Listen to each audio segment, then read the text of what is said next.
Utah cops haunted by mysterious circumstances that led to unexplained wreck.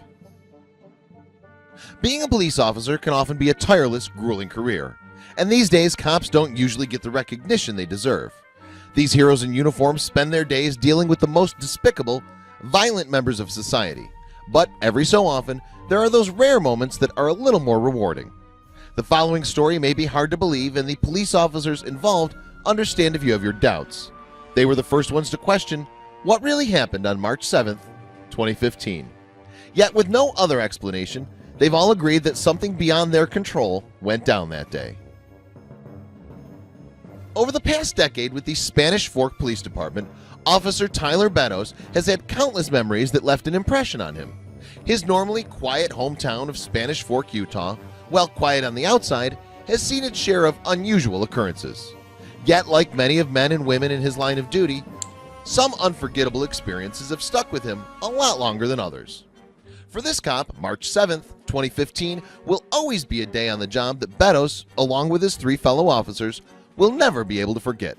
However, there was no indication that this particular day would be any more unusual than the day that preceded it.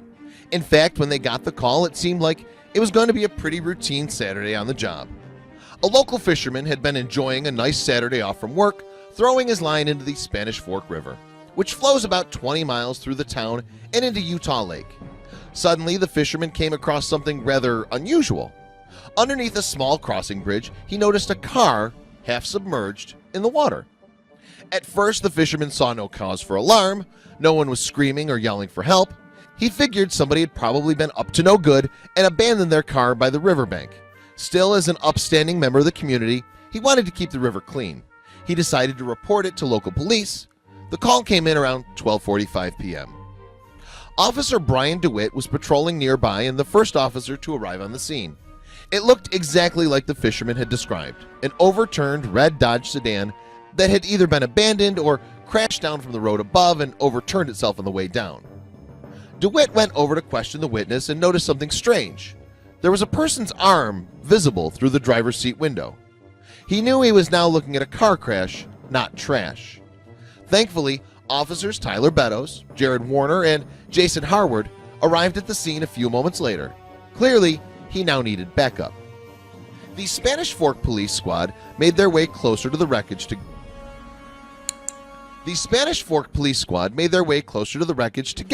to see if there were any survivors. It was a chilly day and the rushing river's temperature was just about 40 degrees, but they didn't hesitate to jump in and get a closer look. That's when all 4 of the men heard a woman cry out for help.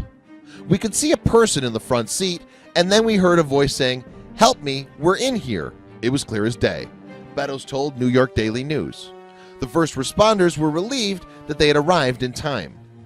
"We replied back, 'Hang in there, we're trying what we can,'" Beddoes continued. The woman's cry gave the cops a rush of adrenaline to work harder and faster to get through the river to reach the flipped car. They knew they had to get her out before the vehicle completely filled with water. The officers had no idea how long the woman had been in there or what her condition was, and nothing could have prepared them for the truth when they finally saw her up close.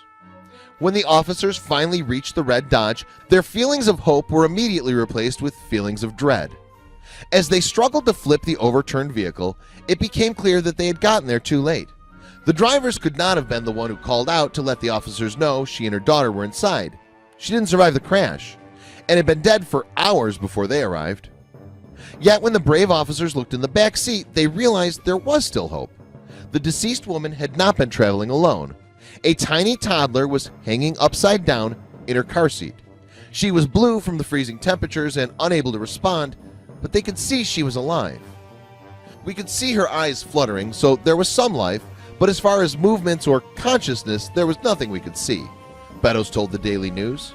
3 local firefighters had now joined the 4 officers, so they had enough manpower to form an assembly line and transport the baby back to shore.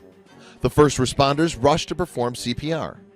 By a true miracle, the little girl regained consciousness in a Salt Lake City hospital and would survive the devastating incident. She was 18-month-old Lily Grossbeck and she'd been traveling with her mother, 25-year-old Jennifer Groesbeck, who lost control of the vehicle around 10:30 p.m. the night before. The young mother had been driving her daughter home through Spanish Fork from her parents' house in Salem, Utah, when she hit a cement barrier and drove off the roadway. The car tumbled down under the overpass and landed upside down. Coroners concluded that Jennifer died immediately in the crash.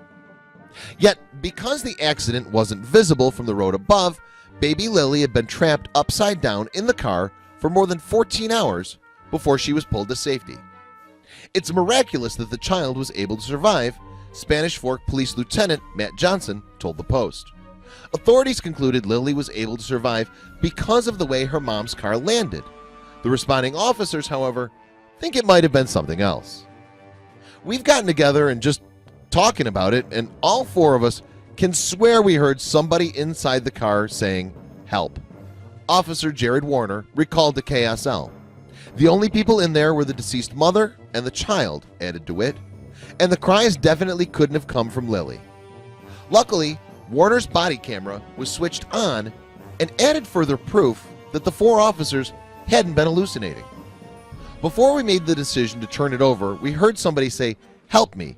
You can hear a sound in the video, but it's hard to make it out. But you definitely hear some noise and you hear us respond to it, said Warner. And we would not have responded to it in the way we did if we thought it was coming from outside of the vicinity we were in. As for Jennifer Groesbeck, her sister, Jill Sanderson, says she was an amazing mother who would have done anything to save Lily. Her baby was the love of her life, she said.